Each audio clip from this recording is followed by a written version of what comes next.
O STF iniciou o julgamento de réus envolvidos nos atos verificados em Brasília no dia 8 de janeiro. Este é o assunto da nossa entrevista com a doutora Denise Albano. Doutora Denise Albano, bem-vinda ao Jornal Centro-Sul.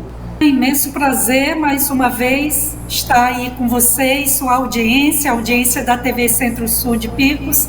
Tiveram início os julgamentos pelo STF das pessoas envolvidas nos atos do 8 de janeiro.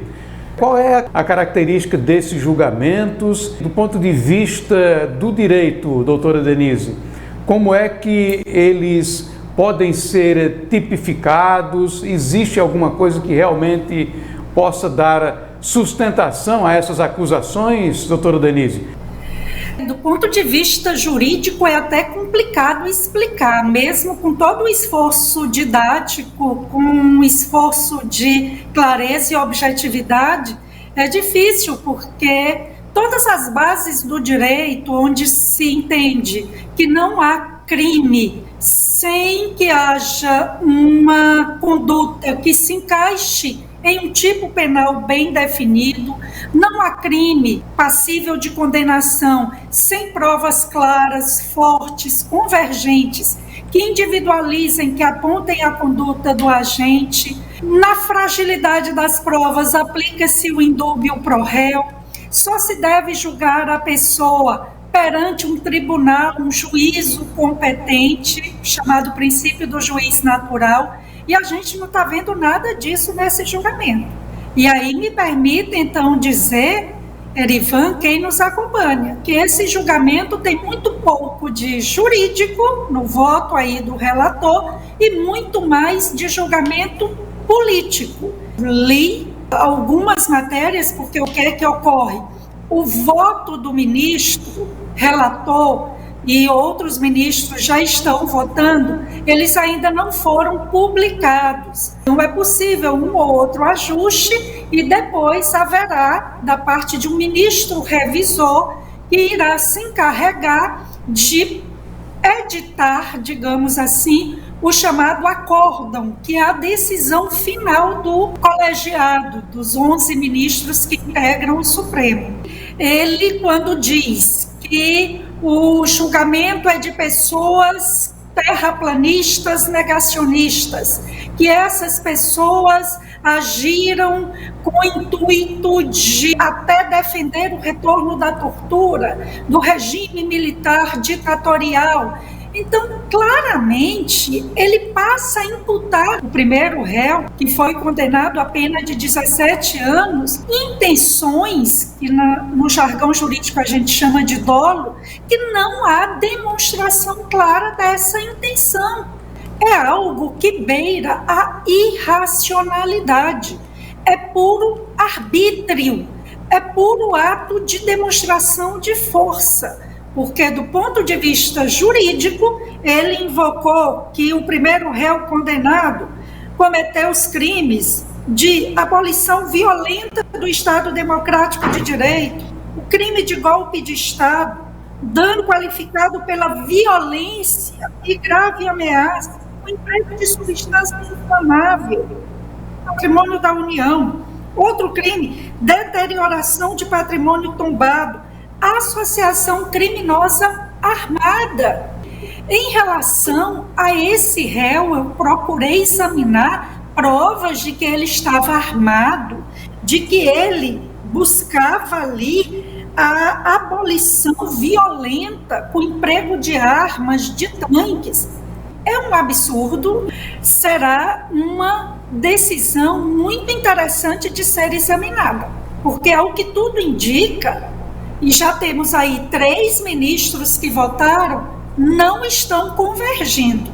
A pena do ministro foi de 17 anos a um réu primário que estava ali se manifestando. O ministro Nunes Marques previu uma pena de pouco mais de 2 anos. Veja a distorção. O ministro não reconheceu intenção de golpe de Estado, de abolição violenta do Estado Democrático de Direito, de associação criminosa, reconheceu o crime de deterioração, de crime de dano.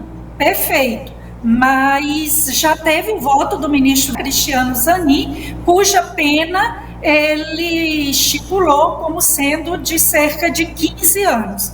Então, você imagina, mais de 17 anos, outro 15 anos, o ministro Nunes Marques, 2 anos e alguns meses, o que revela toda essa situação absurda que a gente tem diante de um direito absolutamente irracional, desproporcional. Já houve ali uma divergência entre o Alexandre de Moraes e o ministro André Mendonça.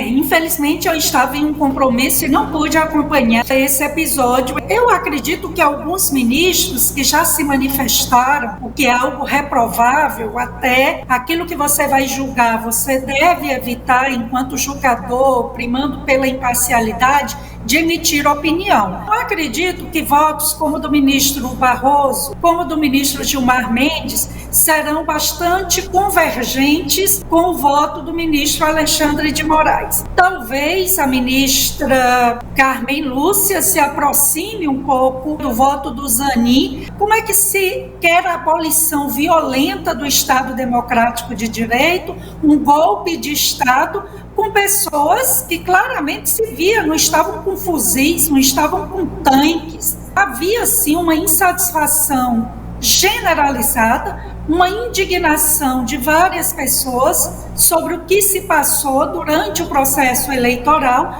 Alguns reivindicavam intervenção militar naqueles termos que um grande jurista, Ives Gandra, defendia, como o Exército, as Forças Armadas, na verdade, como poder moderador. E aí, no emprego inadequado do termo, talvez intervenção militar. Um ou outro, talvez, uma ditadura militar diante da desordem do país. Outros defendiam o quê? Novas eleições com urnas auditáveis. Então, havia uma pluralidade de reivindicações, que no Estado Democrático de Direito as pessoas são livres para que se manifestem. E como o ministro Nunes Marques pontuou, o que houve, de fato, foi depredação, deterioração, dano ao patrimônio público, e foi isso que ele viu como provas suficientes para condenar esse primeiro réu a uma pena que, pela lei brasileira, se não é superior a 4 anos, deve ser cumprida em regime aberto.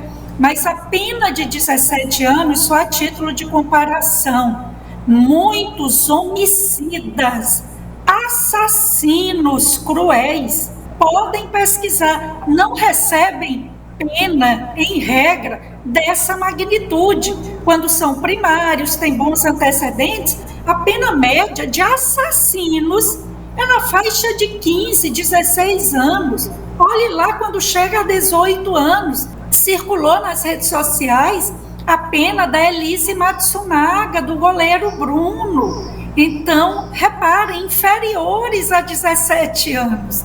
É algo abominável, à luz do bom senso, à luz de uma racionalidade. É injustificável essas penas e a fundamentação sofrível que o ministro Alexandre de Moraes apresentou. Mesmo que o ministro Celso de Mello elogie como um voto primoroso, eu ouso discordar, lembrando inclusive o que já foi dito por um grande jurista no passado sobre o ministro Celso de Mello, que eu vou declinar aqui de mencionar, mas é algo absolutamente teratológico, ou seja, fora de qualquer racionalidade, de qualquer senso de proporção, de decência, mesmo de justiça que se imagine. Tanto é, viu, Arivan, que o ex-ministro do Supremo, Celso de Mello,